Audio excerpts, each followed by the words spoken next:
the referee today is Pat Russell from right here in San Diego.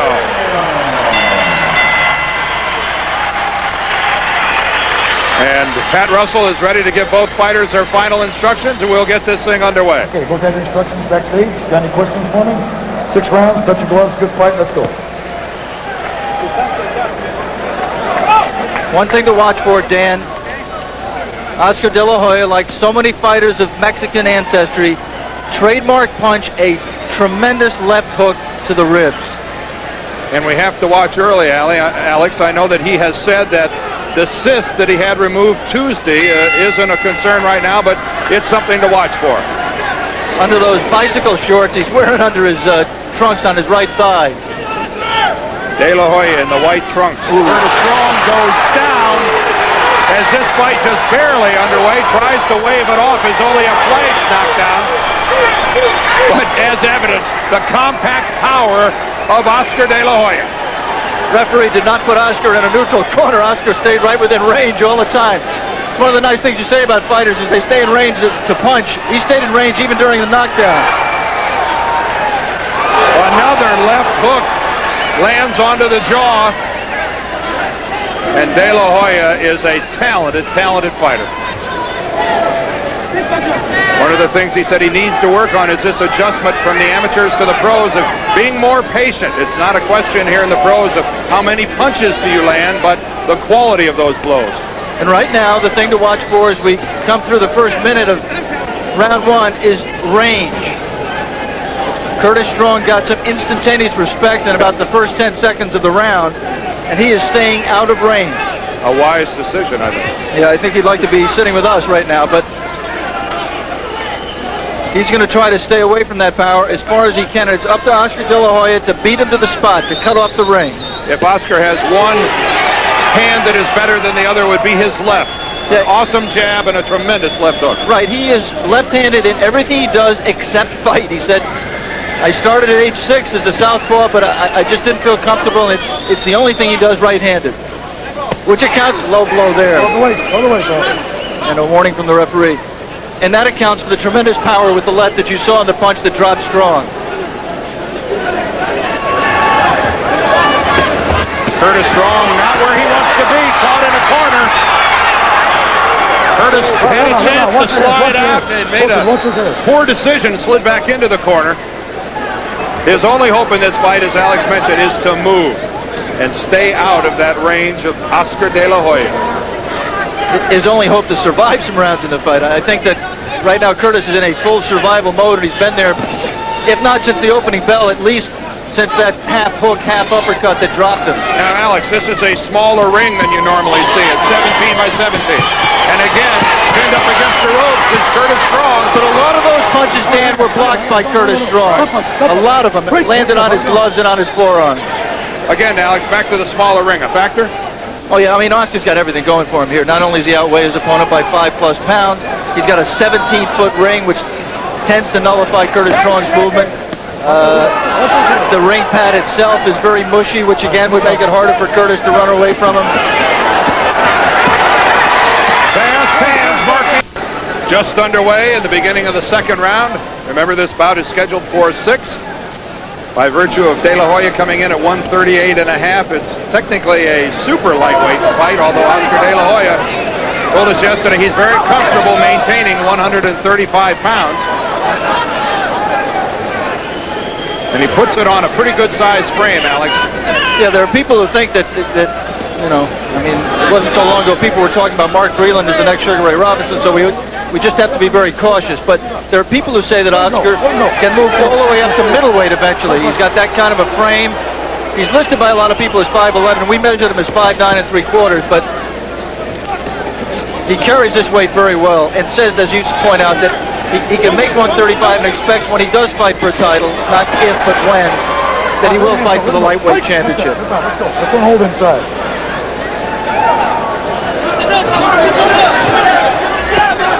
Strong working underneath the left hand.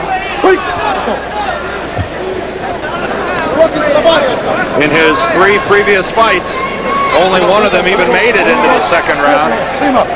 So Oscar De La Hoya is in need of some rounds.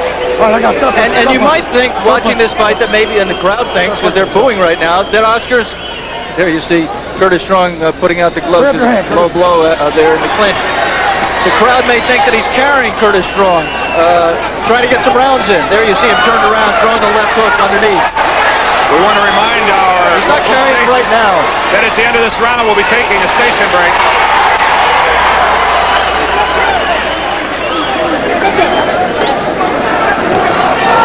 There's a good stinging jab by Strong. I think one thing Oscar is demonstrating is patience. I mean, he's trying to set his man up. He's trying to take what the man gives him. Good movement there by Strong. Made De La Hoya miss on those first 3 punches. Yeah, I mean, that's one thing that is different in this fight than the first 3. Curtis Strong has made Oscar miss more punches just in these 2 rounds, 1+ rounds that we've seen that he has in his whole career. And he's also someplace he's never been before. This is already his longest professional bout. But only as a pro, exactly right. 3-punch combination before and 2 landed, 1 miss. Watch your heads. This is not quite as precise as you might like to see Oscar De La Hoya. He is missing more than you'd expect. From a professional level, though, this is by far and away his most quality opponent, too. Curtis, despite all the things going against him, Curtis did come to fight. We will return after a word from our ABC station.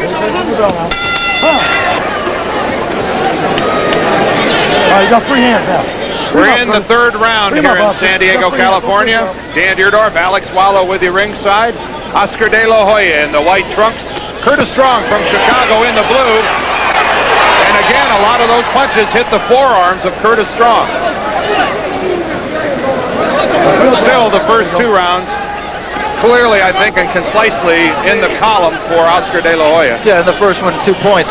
I don't think scoring here is crucial. I think what is, Dan, is watching how Oscar takes care of an opponent, which is giving him a little bit more than his previous opposition has. Those punches, about 2 of them got past the gloves and landed solidly on the temple of Curtis Strong. 1, a sweeping left hook. Curtis hasn't landed enough punches, Dan, for the audience to know this, but he has not shown much power in his career, and that's one of the dangers for a young fighter like Oscar De La Hoya. When you consistently go in against outclassed opposition, especially opposition that has no power, you get into bad habits. You walk in just thinking about, what can I do to get this guy out of there? What can I do to land punches on him? And you're not thinking at all about what's coming back. He can get away with it against somebody with no power like Curtis Strong, but he won't be able to get away with it when he steps up in class.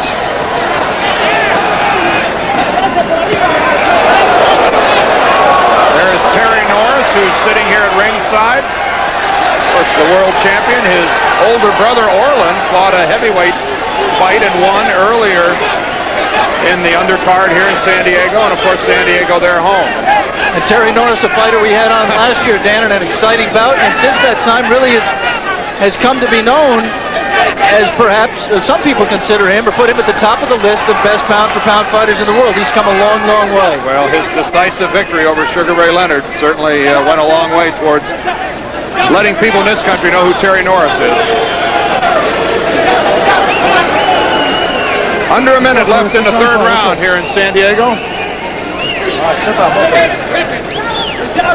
And Oscar De La Hoya being very patient. Yeah, being patient, and you saw giving ground there, trying to collect himself. Oh, a good left hook.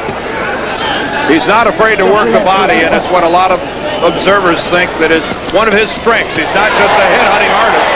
But Dan, let me just say that I think one of the things that happened in this fight is that he knocked Strong down so quickly. As you see Curtis fight back there and land a left hook. A good Right there. I think Oscar has head-hunted in this fight more than he normally does, just because of the flash knockdown. 3 solid rounds for Oscar De La Hoya. The fighters meet in the middle of the ring for the 4th round. Again, remember this one's scheduled for only 6.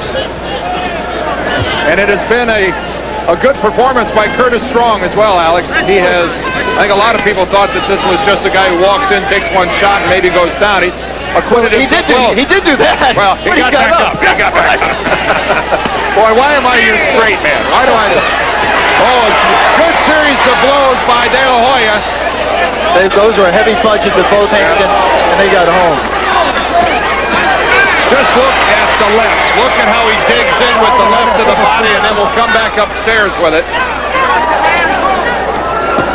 But even though he's landing these blows, he's not backing up.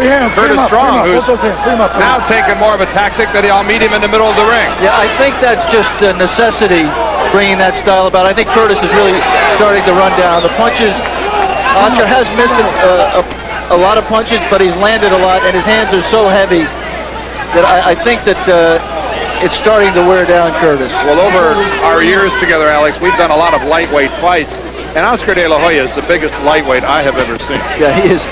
Where you can put him on the scales. You think back to Arguello, maybe, as the last lightweight that looked as big as Oscar. And interestingly enough, Arguello is Oscar De La Hoya's idol. Watch the range that. See, that body punch landed. That last left landed, but the first two missed. He's throwing punches and bunches now. That's when he looks like an amateur. Right. Throwing those flurries of light punches, trying to score with them. Time out here. This is not a standing 8 count. This is the doctor wanting the doctor to take a look at the eye.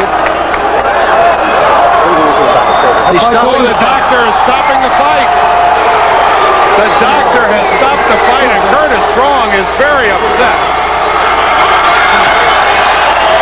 He is really upset with the doctor in the middle of the ring. Blood is streaming down the cheek of Curtis Strong, and this fight ended in the 4th round.